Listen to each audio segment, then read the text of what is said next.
Hey guys, இன்றைக்கி நம்ம அனஸ்தீஷியாவில் ரொம்ப இம்பார்ட்டண்டான ஒரு ட்ரக்ஸை பற்றி தாங்க பார்க்க போகிறோம். அந்த ட்ரக்ஸு பேர் தான் வந்து கீட்டமைன். இந்த ட்ரக்ஸை எல்லாருமே வந்து கேள்விப்பட்டிருப்பீங்க கிளினிக்கல் சைடில். பட் இந்த கீட்டமைன் ட்ரக்ஸை நம்ம எப்படி யூஸ் பண்ணுறது, யார் யாருக்கெல்லாம் யூஸ் பண்ணுறது, இந்த ட்ரக்ஸை அட்மினிஸ்டர் பண்ணால் எப்படி பேஷண்ட் செடேஷன் ஆகுறாங்க, அதை பற்றி தான் இந்த வீடியோவில் பார்க்க போகிறோம். வீடியோவை ஸ்கிப் பண்ணாமல் ஃபுல்லாக பாருங்கள், உங்களுக்கு இது ஹெல்ப்ஃபுல்லாக இருக்கும். கீட்டமைன் கீட்டமைன் அப்படின்னா இட்ஸ் பென் சைக்ளடின் டெரிவேட்டிவாக இருக்கிறதுனால நம்மளுக்கு டிஸ்அசோசியேட்டிவ் அனஸ்தீஷியாவை வந்து ப்ரொடியூஸ் பண்ணுது. ஓகேவா? அப்போது பென் சைக்ளடின்னா என்னது? ஒன்றுமே கிடையாதுங்க. பென் சைக்ளடின் அப்படின்னா இட்ஸ் ஸ்ட்ரீட் ட்ரக். ஓகேவா? அதாவது ஸ்ட்ரீட்டில் வந்து நமக்கு வந்து பவுடர் ஃபார்மில் ட்ரக்ஸ்லாம் வந்து யூஸ் பண்ணுவாங்கள்ல. ஃபார் எக்ஸாம்பிள் சப்ஸ்டன்ஸ் யூஸ் அதை தான் வந்து பென் சைக்ளடின் ட்ரக்ஸ் நம்ம சொல்கிறோம். அப்போது இந்த பென் சைக்ளடின் ட்ரக்ஸாக இருக்கிறதுனால நமக்கு என்ன ஆகுதுன்னு அப்படின்னு பார்த்தீங்கன்னா டிசோசியேட்டிவ் அனஸ்தீஷியாவை வந்து ப்ரொடியூஸ் பண்ணுது. அதுதான் வந்து கீட்டமைன். நெக்ஸ்ட்டு இந்த கீட்டமைன் ட்ரக்ஸை நம்ம யூனிக் ட்ரக்ஸ்ன்னு சொல்லலாம்.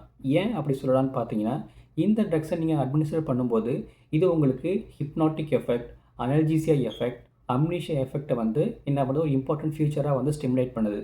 அதே மாதிரி நீங்கள் கிளினிக்கல் சைடில் இந்த 3 இம்பார்ட்டன்ட் ஃபீச்சர்ஸ் உள்ள ட்ரக்ஸு வேறு எந்த ட்ரக்ஸுமே கிடையாது. அதனால தான் இந்த கீட்டமைன் ட்ரக்ஸை நம்ம யூனிக் ட்ரக்ஸ்ன்னு சொல்கிறோம். நெக்ஸ்ட்டு இந்த கீட்டமைன்ல ரூட்ஸ் ஆஃப் அட்மினிஸ்ட்ரேஷன் என்னென்ன ரூட்ஸ்லாம் இந்த ட்ரக்ஸை கொடுக்கலாம். ஓகேவா? ஸோ ஃபஸ்ட்டு நம்ம வந்து ஓரலில் கொடுக்கலாம். நெக்ஸ்ட்டு இன்ட்ரா நேசலில் கொடுக்கலாம். அதுக்கப்புறமா சப்க்யூட்டேனியஸ் இன்ஃபியூஷன் மெத்தடில் நம்ம கொடுக்கலாம். இன்ட்ராவீனஸ், அதுக்கப்புறமா இன்ட்ரா மஸ்குலரில் நம்ம என்ன பண்ணலான்னா இந்த கீட்டமைன் ட்ரக்ஸை நம்ம அட்மினிஸ்டர் பண்ணலாம். ஓகேவா? நெக்ஸ்ட்டு இதனுடைய மெக்கானிசம் ஆஃப் ஆக்ஷன், அதாவது ஃபார்மகோ டைனாமிக்ஸ். ஃபார் எக்ஸாம்பிள் இது ஒன்றுமே கிடையாது, ரொம்ப ஈஸி தான். ஃபார் எக்ஸாம்பிள் இப்போ நீங்கள் மிடாசோலம் எடுத்துக்கோங்க. மிடாசோலம் ட்ரக்ஸை நீங்கள் அட்மினிஸ்டர் பண்ணும்போது அது இதனுடைய பைண்ட் பண்ணி கேட்ச் ஆகுது GABA, gamma amino butyric acid. But இந்த கீட்டமைன் வந்து 3 இம்பார்ட்டன்ட் ஃபியூச்சரான இருக்கிறதுனால இது மல்டிபிள் நியூரோ ரிசெப்டார் கூட பைண்ட் ஆகுது. ஓகேவா? அப்போது இங்கே கீட்டமைன் ட்ரக்ஸை அட்மினிஸ்டர் பண்ணும்போது என்ன ஆகுதுன்னா இது மல்டிபிள் நியூரோ ரிசெப்டார் கூட பைண்ட் ஆகுது. For example NMDA, methyl D aspartate receptor கூட பைண்ட் ஆகுது. அப்போ பைண்ட் ஆகிட்டு அங்கேருந்து என்ன பண்ணுதுன்னா இதனுடைய எஃபெக்ட், ஓகேவா, அதாவது இந்த கீட்டமினுடைய எஃபெக்ட் வந்து அதர் சைட்டுக்கு வந்து இன்வால்வ் ஆகுது. For example opioid receptor, மஸ்கெரினிக் receptor, அதுக்கப்புறமா நிக்கோட்டினிக் அசிடைல்கோலின் ரிசெப்டார் கூட பைண்ட் ஆகி இந்த 3 இம்பார்ட்டன்ஸ், இந்த ஃபார் எக்ஸாம்பிள் இந்த ஹிப்னாட்டிக், அம்னீஷியா, அனல்ஜிக் எஃபெக்டை வந்து என்ன பண்ணுதுன்னா ஸ்டிமுலேட் பண்ணி விடுது. ஓகேவா? நெக்ஸ்ட்டு இதனுடைய ஃபார்மகோகைனெட்டிக்ஸ். ஓகேவா? இதுவும் வந்து ரொம்ப ஈஸி தான். இப்போது இந்த கீட்டமைன் ட்ரக்ஸ் அட்மினிஸ்டர் பண்ணும்போது இதனுடைய ரேபிட் ஆன்செட் ஆஃப் ஆக்ஷன் வந்து 1 to 5 minutes.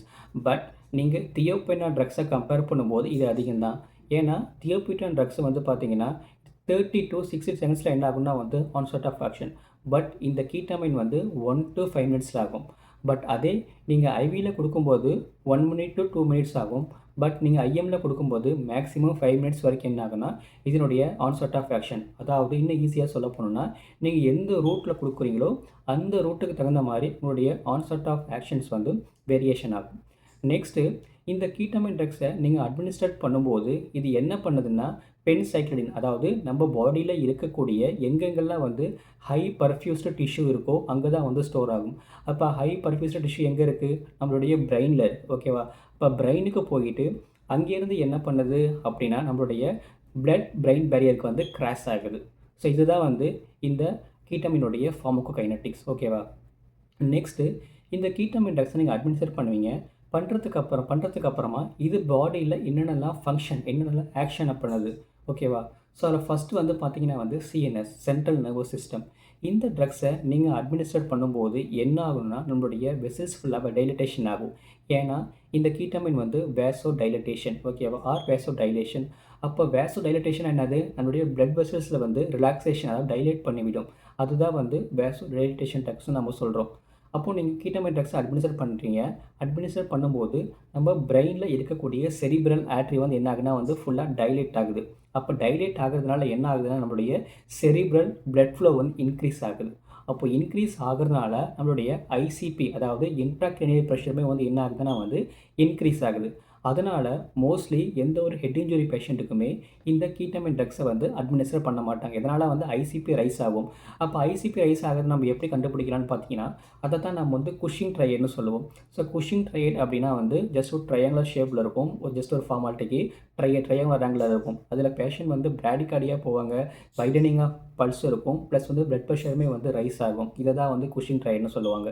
இதுதான் வந்து சிஎன்எஸ் உடைய ஆக்ஷன். ஓகேவா? Next cardiovascular system. அப்போது இந்த கீட்டமைன் ட்ரக்ஸை நீங்கள் அட்மினிஸ்டர் பண்ணுறீங்க. அட்மினிஸ்டர் பண்ணும்போது மோஸ்ட்லி என்ன ஆகும்னா வந்து நம்மளுடைய blood pressure, systolic blood pressure வந்து ரைஸ் ஆகும். 20 to 40 வரைக்கும் என்ன ஆகும்னா வந்து சிஸ்டோலிக் ப்ரெஷர் வந்து ரைஸ் ஆகும். அட் த சேம் டைம்ஸ் டயஸ்டோலிக்கும் வந்து பார்த்தீங்கன்னா வந்து லிட்டில் பிட் வந்து ரைஸ் ஆகும். நெக்ஸ்ட்டு உங்களுடைய ஹார்ட் ரேட்டுமே வந்து ரைஸ் ஆகும். எதனால் பார்த்தீங்கன்னா, இந்த கீட்டமைன் ட்ரக்ஸை நீங்கள் அட்மினிஸ்டர் பண்ணும்போது உங்களுடைய ஹார்ட் இருக்குது பார்த்தீங்களா, ஹார்ட் வந்து ஒர்க் லோட் வந்து அதிகமாக ஆகுறதுனால உங்களுடைய ஹார்ட் ரேட்டுமே வந்து ரைஸ் ஆகும். மோஸ்ட்லி இப்போ நீங்கள் இன்டபேட் பண்ண போகிறீங்க. இன்டபேட் பண்ணும்போது பேஷண்ட்டுக்கு வந்து சிவியர் பிளட் லாஸ் ஆகுது. அப்போ பிளட் லாஸ் ஆகுறதுனால பேஷண்ட் ஹைப்போவோலிமிக் ஷாக்கில் இருக்காங்க. அப்போ நீங்கள் டெஃபினட்டாக நீங்கள் என்ன பண்ணி இன்டபேட் பண்ணி தான் ஆகணும். அப்போ நீங்கள் என்ன பண்ணலான்னா, இந்த கீட்டமைன் ட்ரக்ஸை நீங்கள் யூஸ் பண்ணி நீங்கள் இன்டபேட் பண்ணலாம். ஏன்னா இந்த ட்ரக்ஸை நீங்கள் அட்மினிஸ்டர் பண்ணும்போது உங்களுக்கு பிபி வந்து இன்க்ரீஸ் ஆகிறதுனால நீங்கள் டெஃபினட்டாக நீங்கள் என்ன பண்ணலாம், இந்த கீட்டமைன் ட்ரக்ஸை நீங்கள் யூஸ் பண்ணி இன்டபேட் பண்ணலாம். பட் யாருக்காக?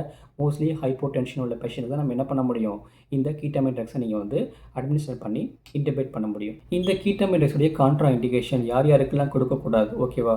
மோஸ்ட்லி நம்ம ப்ரெக்னென்சி உள்ள பேஷண்ட்டுக்கு கொடுக்கக்கூடாது. நெக்ஸ்ட் அதுக்கப்புறம் பார்த்தீங்கன்னா uncontrolled epilepsy, uncontrolled hyper tension. ஏன்னா ஆல்ரெடி இந்த ட்ரக்ஸை கொடுத்தா ஹைப்பர் டென்ஷன் ஆகிறதுனால நம்ம அன்கண்ட்ரோல்டு ஹைப்பர் டென்ஷன் உள்ள பேஷண்ட்டுக்கு நம்ம என்ன பண்ணணும், இந்த ட்ரக்ஸை வந்து அவாய்ட் பண்ணணும்.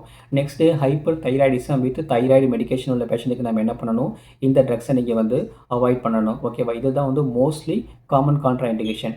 அதே வந்து இண்டிகேஷன் யார் யாருக்கெல்லாம் கொடுக்கலாம் அப்படின்னு பார்த்தீங்கன்னா, மோஸ்ட்லி வந்து நம்ம வந்து சைல்டு பர்த், ஓகேவா? ஸோ லேபர் டைத்தில் நம்ம என்ன பண்ணலாம், இந்த ட்ரக்ஸை வந்து கொடுக்கலாம். நெக்ஸ்ட் அதே மாதிரி வந்து பார்த்திங்கன்னா சில்ட்ரன்ஸ்க்கெலாம் வந்து இந்த ஸ்கின் கிராஃப்ட் சர்ஜரி இருக்குல்ல, அதுக்கெல்லாம் நம்ம என்ன பண்ணலாம், இந்த கீட்டமைன் ட்ரக்ஸை நம்ம வந்து யூஸ் பண்ணலாம். அட் த சேம் டைம்ஸ் ஹைப்போவோலிமிக் ஷாக்கில் இருக்கும்போது ஒரு பேஷண்ட்க்கு வந்து இன்டபேஷன் நீடட் தேவைப்பட்டுச்சுன்னா அப்போ என்னலாம் பண்ணலாம், இந்த கீட்டமைன் ட்ரக்ஸை நம்ம வந்து யூஸ் பண்ணலாம். நெக்ஸ்ட்டு இதனுடைய சைடு எஃபெக்ட் மோஸ்ட்லி எசென்ஷியல் காமனாக நமக்கு என்ன ஆகும் அப்படின்னா நாசியா இருக்கும், வாமிட்டிங் இருக்கும். பட் இந்த கீட்டமைனில் வந்து ஹார்ட் ரேட்டுமே வந்து இன்க்ரீஸ் ஆகும், ப்ளஸ் ஹைப்பர் டென்ஷன் ஆகும். அதுக்கப்புறமா வந்து அஜிடேஷன் ஆர் அட்டாக்சியா இருக்கும். அட்டாக்சியானா வந்து is a loss of muscles coordination, அதுதான் வந்து அட்டாக்சியான்னு சொல்லுவோம். இந்த மாதிரி காமன் சிம்டம்ஸ். அதுக்கப்புறமா கன்ஃபியூஷன் ஸ்டேட்டஸ் எல்லாமே போவாங்க. இதுதான் வந்து செடேஷனில் இருப்பாங்க. இதுதான் mostly common side effect of ketamine drugs. Next இந்த கீட்டமைனுடைய டோசேஜ், ஓகேவா? இது நம்முடைய ரூட்ஸ் தகுந்து வந்து வேரியேஷன் ஆகும். இப்போ நீங்கள் ஐவியில் அட்மினிஸ்டர் பண்ண போகிறீங்க அப்படின்னா இதனுடைய டோஸ் வந்து அடல்ட்டுக்கு 1 to 2 mg/kg. அதே வந்து நீங்கள் ஐஎம்மில் அட்மினிஸ்டர் பண்ணும்போது இதனுடைய டோசேஜ் வந்து 2 to 8 mg/kg. அப்போது நீங்கள் எந்த ரூட்ஸில் கொடுக்குறீங்களோ அந்த ரூட்ஸுக்கு தகுந்த மாதிரி இதனுடைய டோசேஜ் வந்து வேரியேஷன் ஆகும். இந்த வீடியோ பிடிச்சிருந்துச்சுன்னா மறக்காமல் நம்ம சேனலை லைக் பண்ணிவிட்டு ஷேர் பண்ணிவிட்டு அண்டு சப்ஸ்கிரைப் பண்ணிக்கோங்க. தேங்க்யூ.